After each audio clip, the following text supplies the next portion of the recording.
this Jubilee night, God really made us happy as we witnessed how a young people can serve the Lord. And now, should I say this, even though they are not old, but yet they are seasoned when it comes to faith, they never let go of the apostolic faith.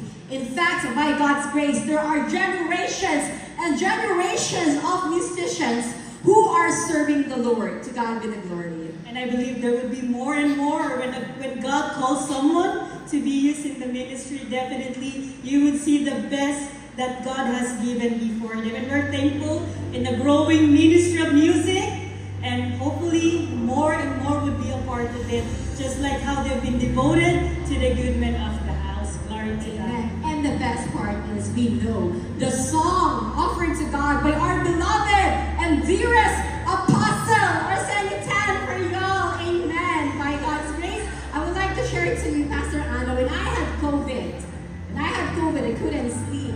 It was so hard for me. But I was watching the video, the song of our beloved apostle, and that kept my faith alive to our God, that God will heal me. Through music ministry, a lot of us receive peace from God through music ministry. By the grace of God, we are more committed in our apostolic service. Praise the Lord. Surely they deserve our applause. They deserve our appreciation. The end-time watchers who are also music servants, and we would like to congratulate and thank all the committee for the Jubilee night. Yes, all the performers, they've been showcasing their best.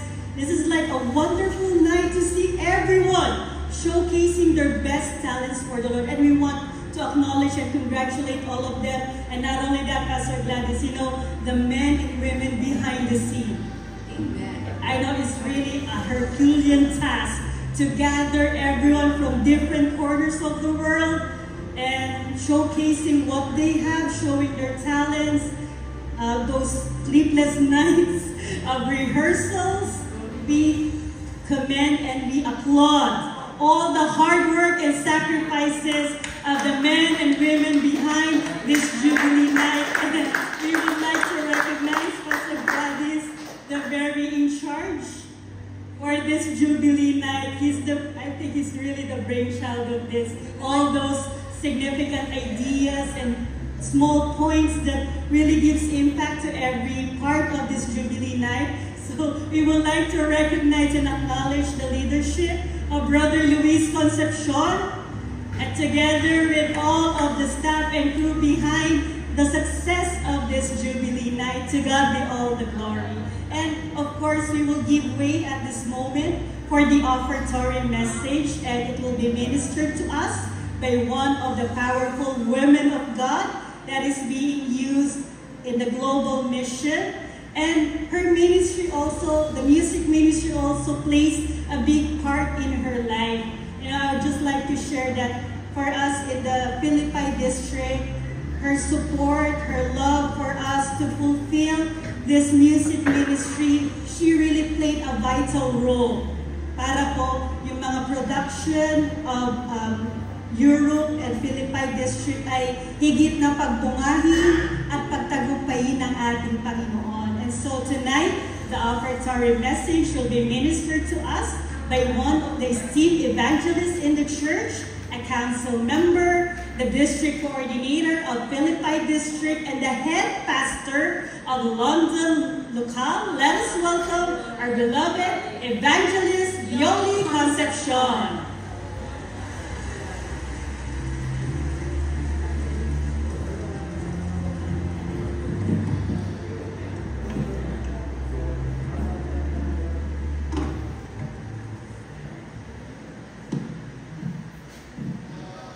Praise the Lord. Glory to God. Hallelujah.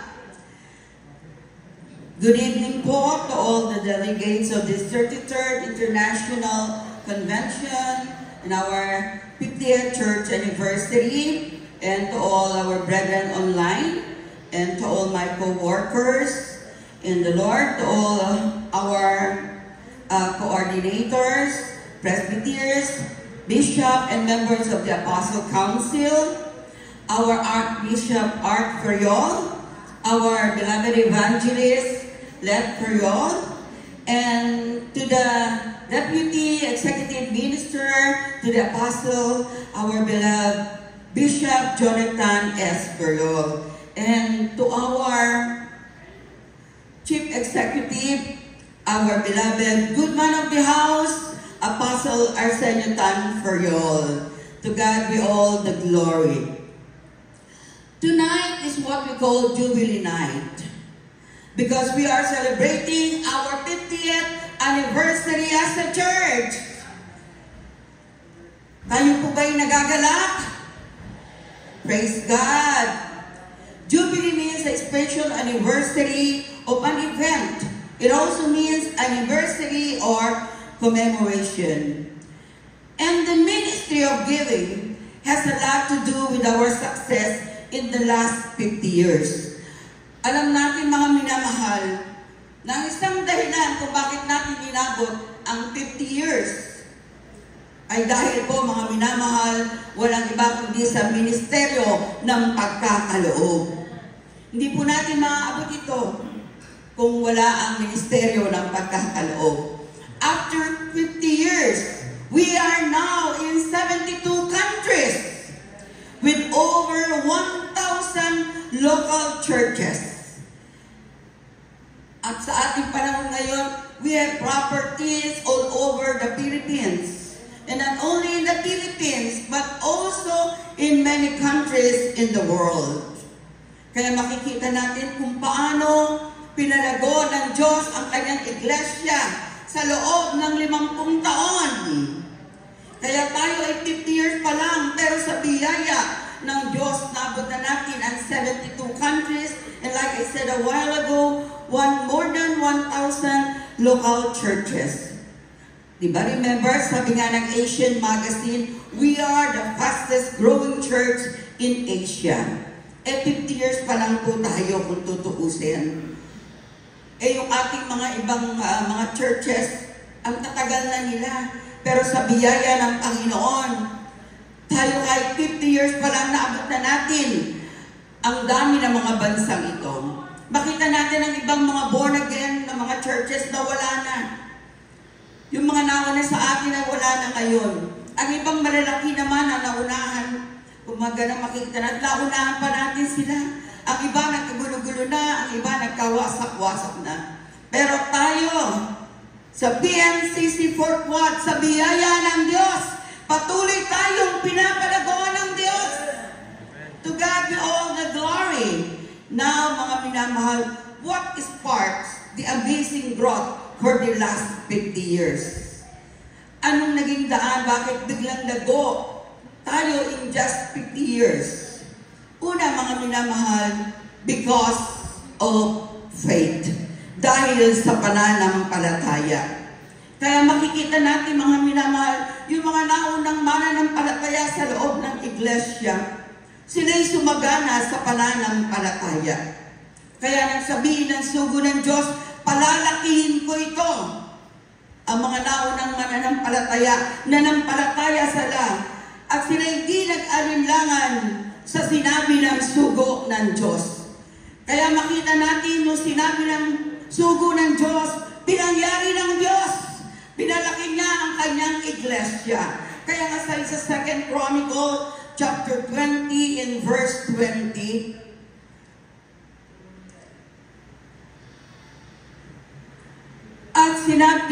at sila'y nagsibawang maaga sa kinawagan sa gitna na, dinggin ninyo ako, O Judah, at ninyong mga taga-Jerusalem, sumampalataya kayo sa Panginoon yung Diyos, sa gayo'y makatatag kayo. Sumampalataya kayo sa kanyang mga propeta, sa gayo'y giginhawa kayo. Purihin ang Panginoon. Kaya mga minamahal, tunay pag ikaw nanampalataya sa salita ng sugo, tiyak magkakaroon ng pangyayari. Sapagkat, mga minamahal, tunay nga na tayo nagpapasalamat sapagkat binigyan tayo ng leader na napakalaki ng pananampalataya. Hindi natin maaabot ang ganitong kalagayan kung mahina ang faith ng ating sugo. Pero he is a man of faith. Purihin ang Panginoon.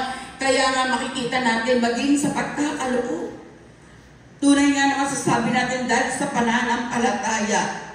Makita natin ang mga kapatid. Kung titignan natin, bakit naabot natin ang 50 years?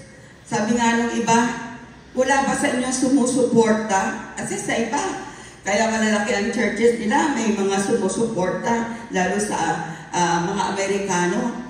Pero sa atin, kung titignan naman natin ang mga members, especially in the Philippines, hindi mayayaman. Pero dahil pinasagana sa pananampalataya, kaya nga yung sabi sa 2 Corinthians chapter 8, verse 1 to 3, nagawa ng mga kapatid, lalo tigit yung mga nauna ang magbigay ng sagana. Bukod dito mga kapatid ay pinapatalastas namin sa inyo ang biyaya ng Diyos na ipinagkaloob sa mga iglesia ng Macedonia, kung paanong sa maraming pagsubok sa kabigatian, ang kasaganaan ng kanilang katuwaan at ang kanilang malabis na karukaan ay sumagana sa kayamanan ng kanilang kagandahang loob.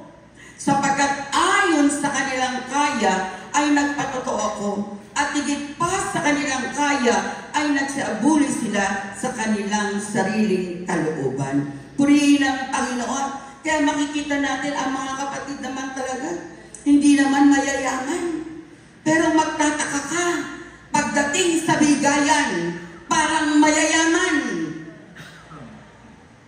Purihin ang Panginoon. Kaya kung titignan natin, bakit tayo nakapagtatayo ng malalaking churches? Dahil mga kapatid, sa pananampalataya ng mga kapatid. Kaya nga kung titignan natin, di ba, nung una, paano mga minamahal ang mga kapatid nagpakita ng kanilang pananampalataya. Mga nagbebenta sila ng kanilang lupa, bahay, mga minana sa magulang, ibinibigay sa iglesia by faith. Ano nga sabi nila? Pinaghahanap buhay ang iglesia. Magagawa mo ba yan kung wala kang pananampalataya? Kaya yan nagagawa ng bawat isa dahil mayroong pananampalataya. Purihin ang Panginoon. Kaya mga minabot natin itong 50 years na ito dahil mga kapatid sa ating pananampalataya na natutunan natin sa mahal na sugo ng Diyos. Kaya ang sugo ng Diyos, wala siyang, kumbaga, tinatakbuhan. Laging ang salita niya ay okay, pray natin. Faith lang talaga ang sugo ng Diyos lagi. Purihin ng Panginoon. Ang pangalawa, mga kapatid, it's because of unity. Kaya natin naabot ang 50 years because of unity. Ang sugo ng Diyos, every time siya mag-exhort, wala siyang laging sinasabi sa bawat isa, kundi kailangan ang pagkakaisa. Sapagkat without unity, there is no growth. But if there is unity, you can be sure there is growth. Purihin ang Panginoon, kaya tayo lumago dahil naroroon ang pagkakaisa. Kaya nga, sa Acts chapter 4, verse 32 to 35, at ang karamihan ng mga nagsisampalataya ay nagkakaisa ang puso at kaluluwa. At sino may wala nagsabing kanyang sarilang alman sa mga bagay na kanyang inaari, kundi lahat nilang pag-aari ay sa kalahatan. At pinatatawanan ng mga apostol na may dakilang kapangyarihan ang pagkabuhay na mabuli ng Panginoong Hesus. At dakilang biyaya ang sumasa kanilang lahat. Sapagkat walang sino mang nasasalat sa kanila, palibasa ay pinagbili ng lahat ng may mga lupa o mga bahay ang mga ito. At dinala ang mga halaga ng mga bagay na ipinagbili. At ang mga ito'y inilagay sa mga paanan ng mga apostol at ipinamamahagi sa bawat isa ayon sa kinakailangan ng sinuman. Purihin ang Panginoon. Itong talatang ito'y totoong-totoo sa loob ng iglesia ng Panginoon. Kaya makikita natin yung ating mga binibigay na ikapu, mga handog, saan mga minamahal dinadala sa paanan ng mga apostol. Kaya papasalamat tayo, meron tayong leader na tapat. Hindi natin kayang, kumbaga sa there's no question about that. We have a leader who is really faithful and honest. Kaya nga kung tayo titignan natin, halimbawa, yung mga nabibiling bahay sa sambahan, hindi naman kaya talaga ng ibang mga lokal eh. Siguro yan, ang USA kaya nila. Pero yung iba, o tayo mga nasa provinces, kayo mga nasa provinces, hindi kaya. Pero yun nga, dahil meron tayong matalinong leader, gaya ng ating binasa mga kapatid, ipinapamahagi sa bawat isa ayon sa kinakailangan ng sinuman. Bakit? Sapagkat meron nga tayong pagkakaisa sa loob ng iglesia. Purihin ng Diyos. Hindi kagaya ng iba, mga minamahal, kanya-kanya sila. Pero sa atin, biyaya ng Panginoon, makikita mo talaga ang solid na unity sa loob ng iglesia.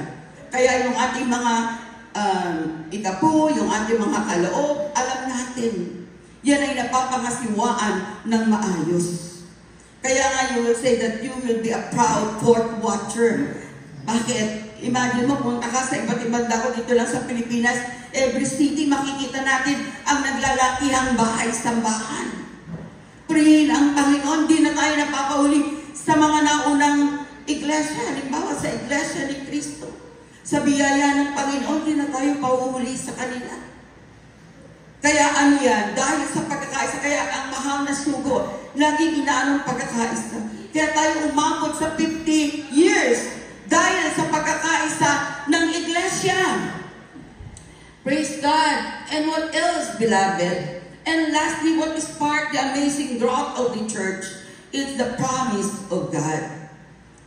Ito yung ating pinangahawakan, ang pangako ng Diyos. Kaya nga sabi sa Job chapter 8 in verse 7, though your beginning are small, I will make it great in the last day. At bagamat ang iyong pasimula ay maliit, gayumay ang iyong huling wakas ay lalaking mainam. To God be all the glory. Kaya nga kung titignan natin talaga ang iglesia saan nagsimula, sa maliit. Kaya makikita natin kung paano natin naranasan noon that we are being, kumbaga sa ignored, being insulted, being belittled. Bakit? Ang liit-liit pa ng church. Parang ang tingin nila hindi na lalaki. Ganun na lang ang kanilang pang-iinsulto sa atin. Naalala ko nga nung bumibili tayo ng church sa dako ng Madrid. Sabi ganyan nung may-ari, tinatanong namin, magkano yan? E di sinabi niya yung price, 1.7 million. Sabi namin, can you give us a discount?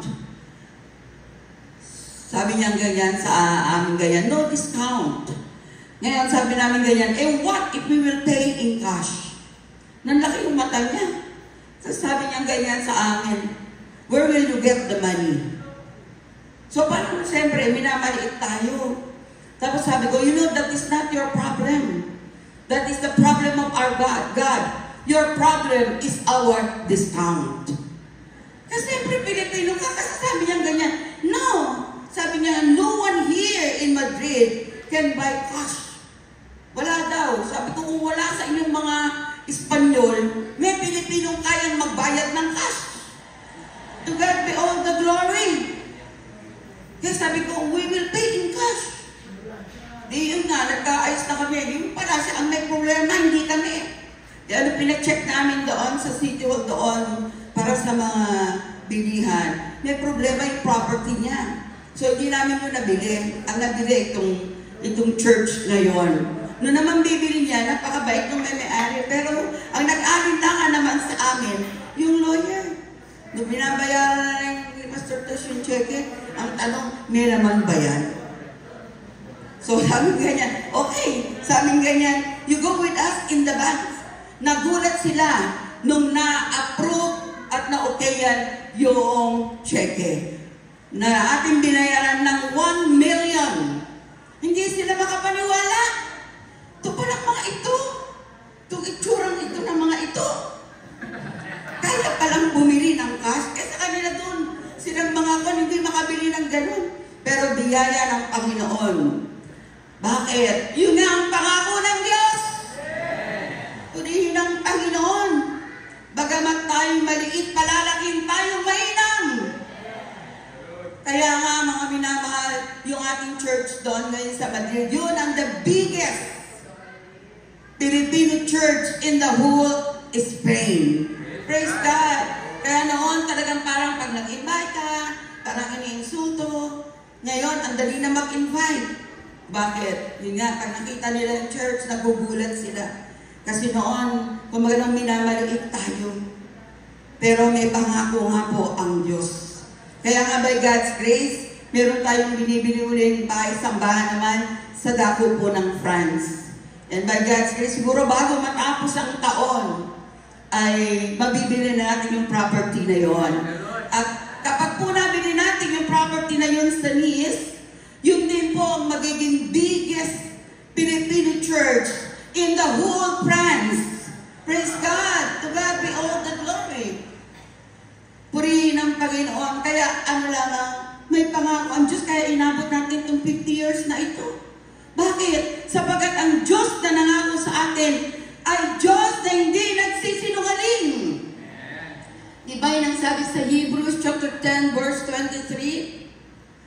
Kaya mga kapatid, ito ang ating pinangawakan na ating iingatan matibay ang pagkakilala ng ating pag-asa upang huwag mag-alinlangan sapagkat tapat ang nangako.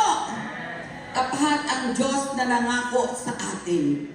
At mga minamahal, tunay nga alam natin, hindi pa tapos ang Diyos sa atin.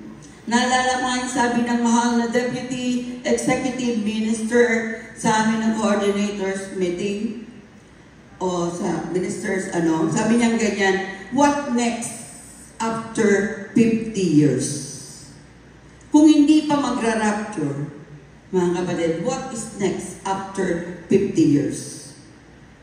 Mga kapatid, ano ang pangako ng Diyos na dapat natin panghawakan? Sabi diyan sa Isaiah chapter 54 verses 2 to 3. 2. Iyong palakhin ng dako ng iyong tolda at maladlad ang mga tabig ng iyong mga tahanan. Huwag kang mag-urong, habaan mo ang iyong mga lupit at patibayin mo ang iyong mga tulos. Sapagkat ikaw ay lalago sa kanan at sa kaliwa at ang iyong lahi ay mag-aari ng mga bansa at patatahanan ang mga libang bayan. Purihin ang Panginoon! Patuloy tayong palalakihin! Patuloy tayong palalaguin ng Diyos! Kung hindi pa darating ang ating Panginoon, mga minamahal, kung tayo makikita natin higit pa kung paano ang Diyos gagawang makapangyarihan sa kanyang iglesia. Purihin ang Panginoon, we have more countries to conquer. Marami pa po tayong mga bansa na dapat na mabuksan. Kaya ano ang dapat natin gawin, mga kapatid? Patuloy tayong magkaloob ng sagana. Sapagkat ito ang ating natutunan sa sugo ng Diyos. At makita naman natin yung ating mga binibigay, hindi nawawala ng kabuluhan. Nakikita natin ang mga naglalaki ang bahay-sambahan. Sa Canada ngayon, tinatayo doon sa Edmonton ang napakalaking bahay-sambahan. Diba? Purihin ang Panginoon. Makita natin ang GMC. Kaya napunta, diba, yung mga ibang sila Eddie Villanueva, nagugulat sila, nalulula sila. Bakit, mga kapatid? Yan ang gawa ng Diyos sa kanyang iglesia. Kaya we have all the reason, beloved, to continue to support the mission. Sabi nga ng mahal na bishop kanina, diba, ano daw ngayon ang kultura ng iglesia? Culture of excellence. Kaya sa ating pagkakaloob, mga kapatid, maganda. Sa bagay, sa biyaya ng parang makikita talaga natin ngayon ang iglesia, culture of excellence. Noon, pag tayo nagkaloob lang, tuwan-tuwa na tayo pag naka 1 month salary na bigay. Pag naka 2 months ka, lalo ka na. Very proud ka. Pero ngayon, biyaya ng Diyos, makita natin ang bigayan sa loob ng iglesia. Ang usapan ngayon, milyon. Bakit, mga kapatid? Sapagkat ang Diyos naman, Diyos na mapagbiyaya. Kaya hindi tayo dapat na matakot na magkaloob, mga kapatid. At huwag tayong mag-aalinlangan sapagkat alam natin, God will supply all our needs according to His riches in heaven. At yun nga yung sabi sa 2 Corinthians chapter 9 in verse 8. At maaaring gawin ng Diyos ng lahat ng biyaya ay nagsisagana sa inyo upang kayo na mayroong laging buong kaya sa lahat ay magsipanagana sa bawat mabuting gawa. Purihin ng Panginoon. Kaya sa gabing ito, mga kapatid, huwag tayong magsasawa na magkaloob sapagkat ang Diyos ay mabuti sa atin. Let us all rise and let us give our offering unto God.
Glory to God. Purihin ka, dakilang Diyos.